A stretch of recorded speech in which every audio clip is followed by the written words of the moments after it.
नमस्कार, जी पंजाब हरियाणा हिमाचल पर आप सभी का स्वागत है। मैं हूं आपके साथ मोनिका ठाकुर। 25 खबर 25 रिपोर्टर के सफर में हम आपको दिन भर की 25 बड़ी खबरें दिखाएंगे, लेकिन शुरुआत करने वाले हैं आज की बड़ी खबरों के साथ। पंजाब में भारी जीत दर्ज करवाने के बाद कैप्टन और उनके मंत्रिमंडल में शामिल होने वाले मंत्री कल शपथ लेने जा रहे हैं। राज्यपाल वीपी सिंह बदनौर इन सभी को पद और गोपनीयता की शपथ दिलवाएंगे। कैप्टन अमरिंदर सिंह कल सुबह पंजाब के दूसरी दफा मुख्यमंत्री के तौर पे शपथ लेंगे। पंजाब के राज्यपाल वीपी सिंह बदनौर कल शपथ समारोह में उनको मुख्यमंत्री के तौर पर शपथ दिलाएंगे। कैप्टन अमरिंदर सिंह वीरवार को दूसरी बार पंजाब के मुख्यमंत्री की कमान संभालने जा रहे हैं। वीरवार सुबह 10 बजे शपथ समारोह शुरू हो जाएगा। सूबे के राज्यपाल वीपी सिंह बदनौर कैप्टन अमरिंदर सिंह और उनकी कैबिनेट के सदस्यों को पद और गोपनीयता की शपथ दिलाएंगे। कांग्रेस का कहना है कि कैप्टन छोटी कैबिनेट के साथ सरकार का कामकाज संभालेंगे। कैप्टन समेत 10 मंत्री शपथ ले सकते हैं, जिनमें ब्रह्म महिंद्रा, नवजोत सिंह सिद्धू, मनप्रीत सिंह बादल, साधु सिंह धर्मसोत, राणा गुरजीत सिंह, तृप्त राजेंद्र बाजवा, चरणजीत सिंह चन्नी, रजिया सुल्ताना और अरुणा चौधरी के नाम शामिल हैं।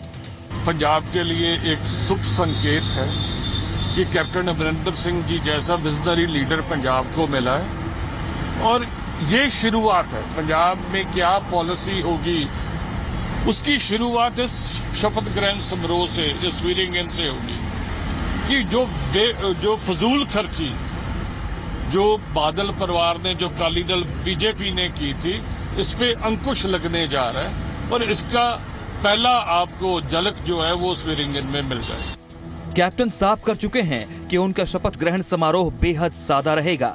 इसे लेकर पंजाब कांग्रेस का कहना है कि कैप्टन के फैसले से पंजाब के प्रति उनकी गंभीरता का अंदाजा लगाया जा सकता है। सीनियर पत्रकार तरलोचन सिंह की माने तो इस फैसले से जनता की नजरों में कैप्टन का कद और ज्यादा बढ़ जाएगा। मैं समझदा भी ਇਹਦੇ ਨਾਲ ਪੰਜਾਬੀਆਂ ਦੇ ਮਨ 'ਚ ਕੈਪਟਨ ਸਾਹਿਬ ਪ੍ਰਤੀ ਰਿਗਾਰਡ ਬਣਿਆ ਵੀ ਉਹਨਾਂ ਨੇ ਪੰਜਾਬ ਨੂੰ ਮੁੱਖ ਰੱਖ ਕੇ ਹੀ ਆਪਣੀ ਸਹੁੰ ਚੁੱਕ ਸਮਾਗਮ ਕੀਤਾ। ਸੋ ਗੱਲ ਛੋਟੀ ਹੈ ਪਰ ਇਸ ਤੋਂ ਸ਼ੁਰੂਆਤ ਚੰਗੀ ਹੈ। ਸੋ ਇਸ ਤੋਂ ਲੱਗਦਾ ਵੀ ਪੰਜਾਬ ਦੇ ਲੋਕਾਂ ਨੂੰ ਇਹ ਮਹਿਸੂਸ ਹੋਇਆ ਵੀ ਹੁਣ ਜਿਹੜੀ ਸਰਕਾਰ ਹੈ ਇਹ पंजाब की ਜਿਹੜੀ ਵਿੱਤੀ स्थिति है ਉਹਨੂੰ देख के ही चल रही है। अगर पंजाब सरकार की बात करें, कांग्रेस पार्टी की बात करें तो काफ़ी कह सकते हैं कि तैयारी शुरू कर दी गई है और कांग्रेस पार्टी पूरी खुशी में, क्योंकि कैप्टन अमरिंदर सिंह के नेतृत्व में 10 साल बाद कांग्रेस पार्टी की सरकार बन गई है। कैप्टन अमरिंदर सिंह की ताजपोशी की तैयारियां पंजाब राजभवन में लगभग पूरी हो चुकी हैं। सादगी भरे शपथ ग्रहण समारोह में कांग्रेस उपाध्यक्ष राहुल गांधी और हिमाचल के सीएम वीरभद्र सिंह सहित कई सियासी दिग्गजों के इस मौके पर नजर आने की संभावना है। कैप्टन अमरिंदर सिंह कल राज्य के मुख्यमंत्री के तौर पर शपथ लेंगे। पंजाब राजभवन में पंजाब के राज्यपाल वीपी सिंह बदनौर उनको शपथ दिलाएंगे और ये आप देख सकते हैं कि तैयारियों को अंतिम रूप दिया जा रहा है। पूरी तरह 2 टेंट पंडाल बनाए जा रहे हैं जिसको आप देख सकते हैं और जहां शपथ समारोह होगा उस टेंट को कह सकते हैं वाटर प्रूफ टेंट लगाएगा कि अगर बारिश हुई तो कोई ऐसी रुकावट ना इस प्रोग्राम में डले। इसको ध्यान में रखते हुए इंतजाम किए जा रहे हैं और कल राहुल गांधी, वीरभद्र सिंह, पंजाब और देश की तमाम बड़ी जो सियासी पर्सनैलिटीज़ है वो शामिल होंगे और मुख्यमंत्री कैप्टन अमरिंदर सिंह के परिवार के मेंबरों के अलावा राज्य के एमएलए एमपी शामिल होंगे और बताया जा रहा है 1000 के करीब मेहमानों को सद्दा दिया गया है। और ख़ास करके प्रोटोकॉल की बात करें तो प्रकाश सिंह बादल भी इस प्रोग्राम में आए, उनको भी इनविटेशन भेजा गया और कल कैप्टन अमरिंदर सिंह पंजाब के ऑफिशियली तौर पर मुख्यमंत्री बन जाएंगे और उनके साथ उनके साथी जो सूत्र बता रहे 9 के करीब मंत्रिमंडल के तौर पर वो भी शपथ लेंगे। लेकिन कल से कैप्टन अमरिंदर सिंह की जिम्मेवारियों की भी शुरुआत हो जाएगी। कैमरामैन आकाश के साथ जगतार सिंह, जी मीडिया, चंडीगढ़। आम आदमी पार्टी के राष्ट्रीय संयोजक अरविंद केजरीवाल ने पंजाब में आए विधानसभा नतीजों पर सवाल उठाए हैं। केजरीवाल ने कहा कि चुनाव आयोग को नतीजों की जांच करनी चाहिए। दिल्ली के मुख्यमंत्री अरविंद केजरीवाल ईवीएम टेम्परिंग की आशंका जताते हुए पंजाब विधानसभा चुनाव के नतीजों को समझ से परे बता रहे हैं। पंजाब के चुनावी नतीजों ने आम आदमी पार्टी के पैरों तले की जमीन खींची है। आलम यह है कि पार्टी के राष्ट्रीय संयोजक हार को हजम नहीं कर पा रहे। दिल्ली में केजरीवाल मीडिया से मुखातिब हुए तो उनके बयानों में विरोधाभास साफ देखने को मिला। एक तरफ केजरीवाल कहते हैं कि सूबे की जनता का फैसला सिर माथे, तो दूसरे ही बयान में नतीजों को समझ से परे बताने लगे। इसके बाद उन्होंने चुनाव में ईवीएम के इस्तेमाल पर ही प्रश्न चिन्ह लगा दिया। हार से बौखलाई आम आदमी पार्टी चुनाव आयोग को उसकी जिम्मेदारी तक समझाने में लग गई। पंजाब की जनता का जो भी फैसला है वो हमारे सर माथे पे, उन सारे नतीजों की आम आदमी पार्टी का मुखिया होने के नाते पूरी जिम्मेदारी मैं लेता हूँ, बिल्कुल ही समझ के परे है। इस पे एक बहुत बड़ा प्रश्न चिन्ह खड़ा होता है, ये कैसे हो गया। दूसरा, एक कंप्लीटली सब लोग मान रहे थे कि भाई आम आदमी पार्टी मालवा स्वीप कर रही है, इसमें तो किसी को दो राय नहीं थी। जैसे इन चुनाव में पंजाब में 32 जगह वीवीपैट की स्लिपें निकली हैं, उत्तर प्रदेश में 20 जगह वीवीपैट की स्लिपें लगाई थी चुनाव आयोग ने, इसी तरह से अन्य राज्यों में। हम ये कह रहे हैं कि चुनाव आयोग इन वीवीपैट की स्लिपों की काउंटिंग करा ले, तो लोगों का ईवीएम मशीनों पर से विश्वास पूरी तरह से डगमगा गया है कि कुछ ना कुछ तो गड़बड़ है और बहुत बड़ी गड़बड़ है। इलेक्शन कमीशन की जिम्मेदारी है लोगों का पूरे प्रोसेस पे और मशीनों के ऊपर विश्वास बना रहे, इसको कायम करने की। एक तरफ केजरीवाल पंजाब की जनता के फैसले का सम्मान करने की बात कह रहे हैं, तो वहीं दूसरी तरफ केजरीवाल नतीजों को समझ से परे करार दे रहे हैं। पंकज कपाही, जी मीडिया, दिल्ली। केंद्रीय मंत्री हरसिमरत कौर बादल ने अरविंद केजरीवाल के ईवीएम वाले बयान पर तंज कसा है। उन्होंने कहा कि पंजाब के लोगों ने टोपी पहनाकर घर भेज दिया तो उनका संतुलन बिगड़ गया है। ईवीएम की विश्वसनीयता पर सवाल खड़ा करने वाली आम आदमी पार्टी को अकाली दल ने आड़े हाथों लिया है। केजरीवाल ने शक जाहिर किया है कि आम आदमी पार्टी का 24 से 25% vote share BJP Akali Dal को ट्रांसफर किया गया है, जिसे ईवीएम में गड़बड़ी कर अंजाम दिया गया है। केजरीवाल की ये दलीलें अकाली दल के नेताओं के गले नहीं उतर रही। अकाली सांसद हरसिमरत कौर बादल का कहना है कि सूबे की जनता ने बाहरियों को जवाब दे दिया है और बेहतर होगा कि केजरीवाल अपने घर को संभालने पर फोकस करें। एक मन में ये शक पैदा होता है, कई सारे लोगों का कहना है अकाली दल को और भाजपा के गठबंधन को मुश्किल से 5-6% वोट मिलना था। एक शक पैदा होता है कि कहीं ईवीएम के जरिए 20 से 25% वोट आम आदमी पार्टी का अकाली दल और भाजपा के गठबंधन को ट्रांसफर तो नहीं कर दिया गया है। चाहे हमें सीटें कम आई हैं, लेकिन लोगों का विश्वास अभी भी कायम है और मैं पंजाब के लोगों को इसको धन्यवाद करती हूँ कि ये बाहर से आके हमारे घर पे डेरा जमाने की जो सपने देख रहे थे और इतने अहंकार में आ गए थे, उन सबको मुंह तोड़ जवाब दिया। वहाँ से तो भगा दिया पंजाबियों ने टोपी पहना के, अपने घर को संभालिए। केजरीवाल की ईवीएम में गड़बड़ी के आरोपों पर हरसिमरत कौर बादल ने पूछा कि जब दिल्ली में 67 सीटें जीते थे उस वक्त ईवीएम सही कैसे हो गई, जबकि केजरीवाल कहते हैं कि इसका जवाब ईवीएम में टेम्परिंग करने वाले ही दे सकते हैं। अरविंद केजरीवाल का संतुलन जो मानसिक बिगड़ गया है वो सीधा दिखला रहा है कि जब इनको दिल्ली में 67 सीटें आई थी तब तो सब ठीक था। अब जहां पे अपने अहंकार में इतने डूबे हुए थे कि पंजाब को स्वीप करके मुख्यमंत्री बनने के सपने देख रहे थे, जब पंजाब की जनता ने इनको टोपी पहना के अपने घर वापस भेज दिया है तो अब इनसे हजम नहीं हो रहा, क्योंकि जितने बलून लगाए थे, स्क्रीन लगाई थी, अब मुंह छुपाने के लायक जगह नहीं है। जो लोग टेम्परिंग करते हैं, इस बात का जवाब वो लोग दे सकते हैं कि उन्होंने बिहार में और दिल्ली में टेम्परिंग क्यों नहीं की थी। लेकिन मेरे मन में एक दो रीजंस आते हैं कि उन्होंने शायद क्यों नहीं की होगी। वो कारण हो ना हो मुझे नहीं पता। एक कारण तो ये कि दिल्ली और बिहार के अंदर वो लोग पूरी तरह से कॉन्फिडेंट थे कि बीजेपी जीत रही है। केंद्रीय मंत्री हरसिमरत कौर बादल ने कहा है कि केजरीवाल को विपाशना पर जाकर मानसिक संतुलन ठीक करने की जरूरत है। दिल्ली से पंकज कपाही के साथ कुलवीर दीवान, जी मीडिया, चंडीगढ़।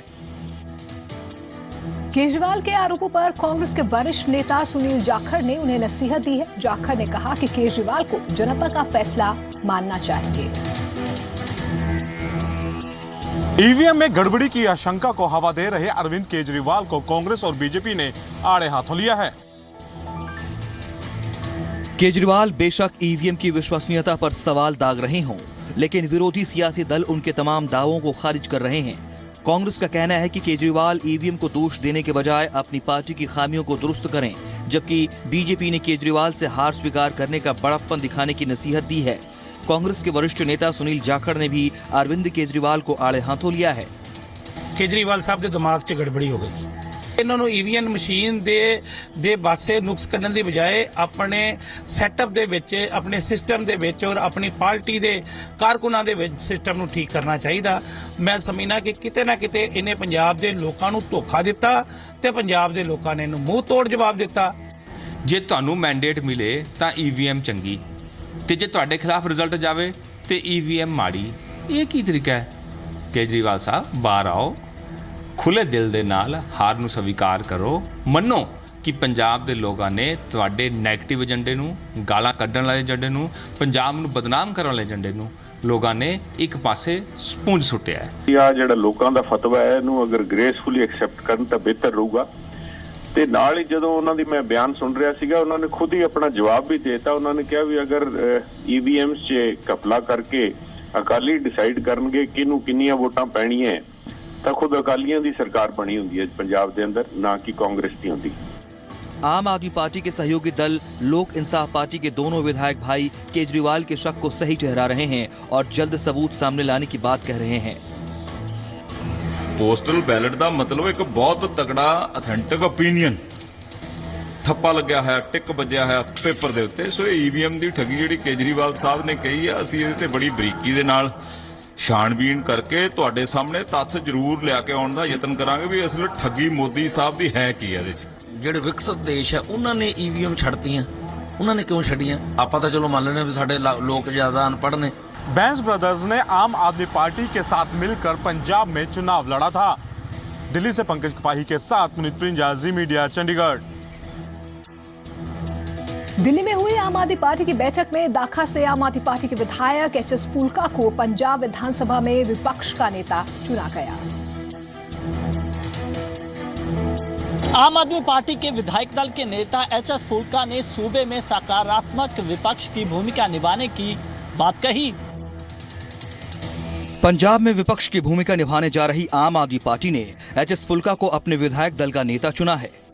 पंजाब में आम आदमी पार्टी के कुल 20 विधायक जीत कर आए हैं, जबकि 2 विधायक सहयोगी दल लोक इंसाफ पार्टी के जीत कर आए हैं। फूलका ने विधायक दल का नेता चुने जाने पर साथी विधायकों का शुक्रिया अदा किया है, साथ ही सकारात्मक विपक्ष की भूमिका निभाने का दावा किया है। वहीं सरकार को लोकहित के मामलों में पूरे सहयोग का भरोसा दिया है। ਅਸੀਂ ਇੱਕ ਕੰਸਟਰਕਟਿਵ ਆਪੋਜੀਸ਼ਨ ਦਾ ਰੋਲ ਪਲੇ ਕਰਾਂਗੇ ਤੇ ਕੰਸਟਰਕਟਿਵ ਆਪੋਜੀਸ਼ਨ ਦਾ ਰੋਲ ਪਲੇ ਕਰਦੇ ਕਰਦੇ ਨਾਲ ਦੀ ਨਾਲ ਇਹ ਦੇਖਾਂਗੇ ਕਿ ਜਿੱਥੇ ਉਹ ਆਪਣੇ ਵਾਅਦੇ ਪੂਰੇ ਕਰਨਗੇ ਉਹਨਾਂ ਦੀ ਸਪੋਰਟ ਕਰਾਂਗੇ। ਜਿਤਨੇ ਵੀ ਸਾਡੇ ਐਮਐਲਏਜ਼ ਨੇ ਸਾਰੇ ਉਹਨਾਂ ਨੇ ਜੋ ਮੇਰੇ ਵਿੱਚ ਭਰੋਸਾ ਜਤਾਇਆ ਤੇ ਮੈਨੂੰ ਆਪੋਜੀਸ਼ਨ ਲੀਡਰ ਦੀ ਜ਼ਿੰਮੇਵਾਰੀ ਸੌਂਪੀ ਆ, मैं सारे दा बहुत बहुत धन्यवादी। लोक इंसाफ पार्टी के विधायक बैंस भाइयों ने भी आम आदमी पार्टी के साथ गठबंधन जारी रखते हुए मजबूत विपक्ष का रोल अदा करने की बात कही है। कोई यह जी गल नहीं कि असीं उन्हां तों वक्रे होवांगे, बिल्कुल अगे असीं 2 सी, हुण असीं 22 हां ते वधिया जिहड़ी विरोधी धिर उहदा रोल अदा करांगे। लोक इंसाफ पार्टी के विधायक बैंस ब्रदर भी आम आदमी पार्टी के साथ ताल से ताल मिलाकर विपक्ष की भूमिका निभाने की बात कह रहे हैं। दिल्ली से पंकज कपाही के साथ अरविंदर सिंह, जी मीडिया। दिल्ली के जंतर मंतर पर एसवाई नहर के निर्माण को लेकर इनेलो ने जोरदार प्रदर्शन किया है और संसद के घेराव की कोशिश की है। कार्यकर्ताओं को रोकने के लिए पुलिस को मजबूरन लाठीचार्ज करना पड़ा। एसओएल के मुद्दे पर दिल्ली में इनेलो के प्रदर्शन के दौरान जमकर हंगामा हुआ। हंगामे और लाठीचार्ज की ये तस्वीरें दिल्ली के जंतर मंतर की हैं। बुधवार को हरियाणा के मुख्य विपक्षी पार्टी इनेलो ने एसवाईएल के मुद्दे पर देश की राजधानी में प्रदर्शन किया। सुप्रीम कोर्ट का फैसला आने के बाद एसवाईएल के निर्माण की मांग की, लेकिन जब प्रदर्शन कर रहे इन लोगों ने बैरिकेडिंग तोड़कर संसद भवन का रुख किया तो पुलिस को प्रदर्शनकारियों पर लाठीचार्ज करना पड़ा। इस दौरान कई इनेलो कार्यकर्ताओं को चोटें आई हैं।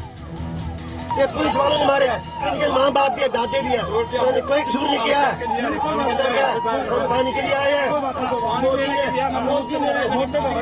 पंजाब सरकार के आदमी नहर को मूंद रहे हैं, उससे ट्रेबीसी से ट्रैक्टरों से 60 किलोमीटर नहर में पानी भराई बंद कर दिया। इनेलो का आरोप है कि पिछले 2.5 साल में बीजेपी सरकार ने एसवाईएल नहर के निर्माण में गंभीरता नहीं दिखाई और जानबूझकर इस मामले को लटकाए रखा। और अब सुप्रीम कोर्ट के फैसले के बाद केंद्र सरकार को हरियाणा का हक दिलाना चाहिए।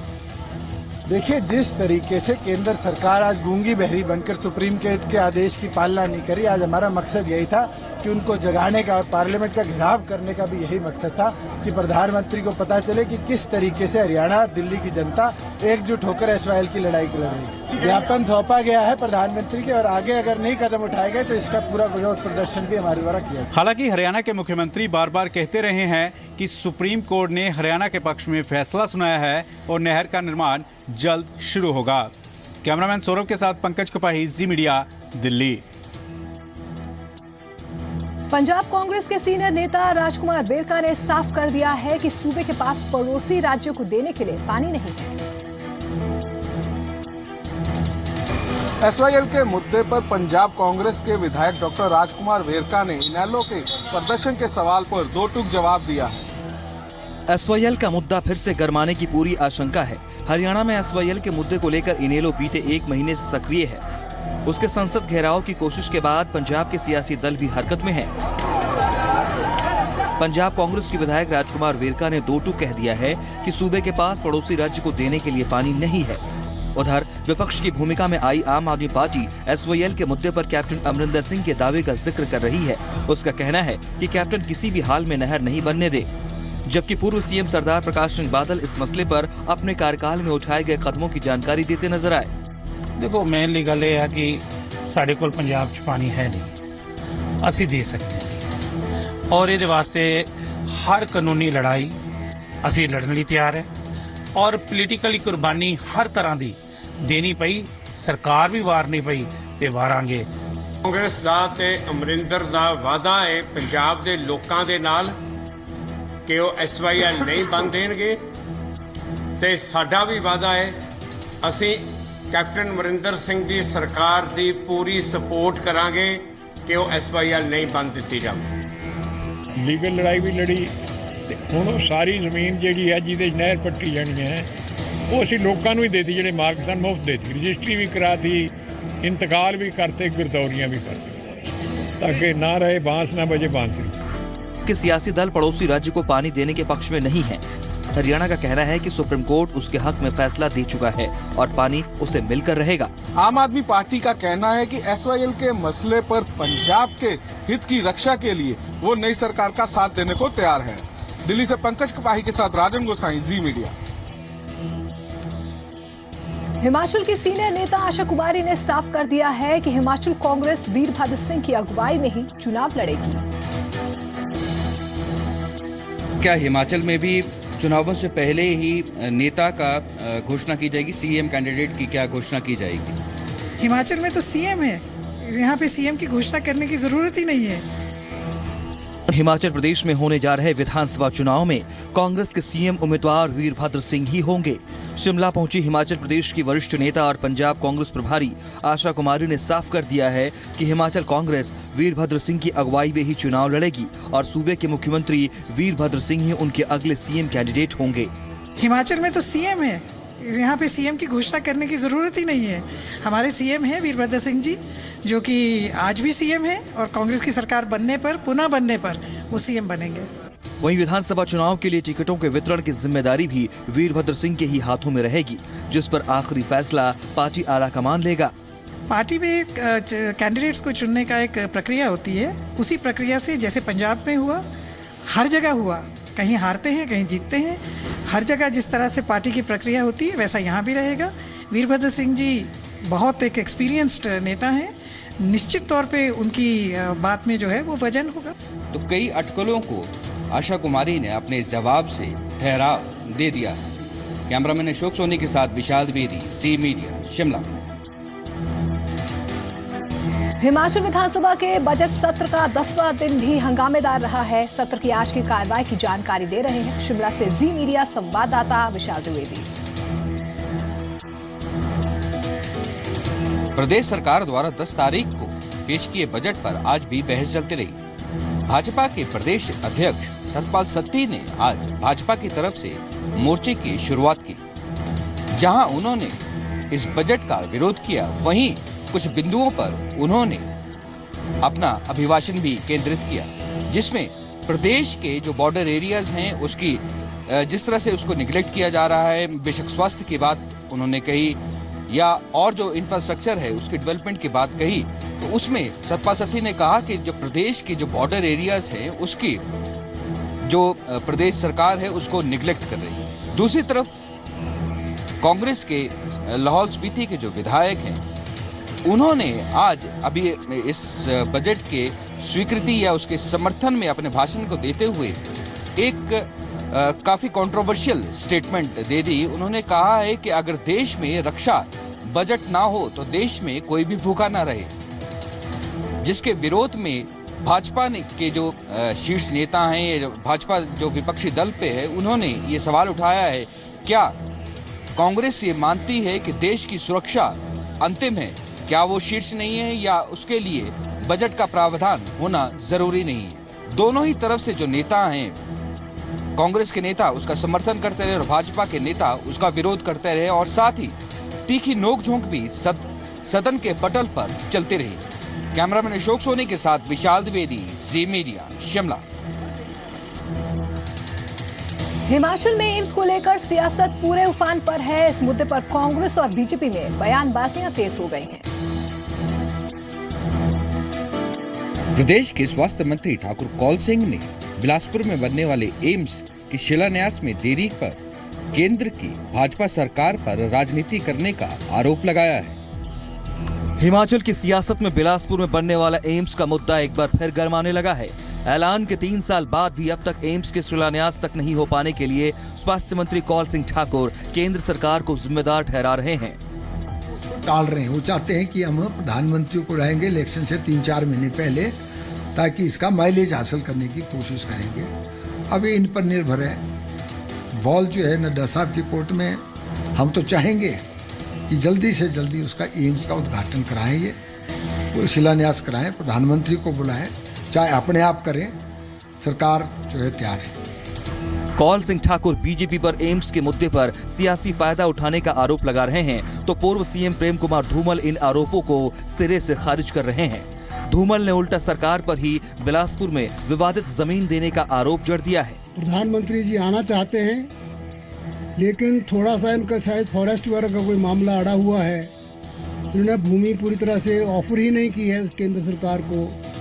जब तक, जैसे मैंने कहा, फ्री फ्रॉम ऑल इनकम्बरेंसेस, बिना किसी शर्त के, बिना किसी अड़चन के जब भूमि प्रदेश सरकार देगी तो प्रधानमंत्री जी आएंगे और इसका शिलान्यास करेंगे। प्रदेश में ये साल चुनावी है, इसके चलते कांग्रेस और भाजपा में नोकझोंक और तीखी होने के आसार हैं। विशाल द्विवेदी, जी मीडिया, शिमला। हरियाणा में धरने पर बैठे जाट संगठनों ने 20 मार्च को दिल्ली कूच का ऐलान किया है, जबकि सरकार एक बार फिर से जाट संगठनों से बातचीत करने की तैयारी में है। हरियाणा की खट्टर सरकार ने आरक्षण की मांग को लेकर आंदोलन कर रहे जाटों को मनाने के प्रयास तेज कर दिए हैं। सरकार ने इसके लिए एक कमेटी का गठन किया है, जिसकी अध्यक्षता शिक्षा मंत्री रामविलास शर्मा करेंगे।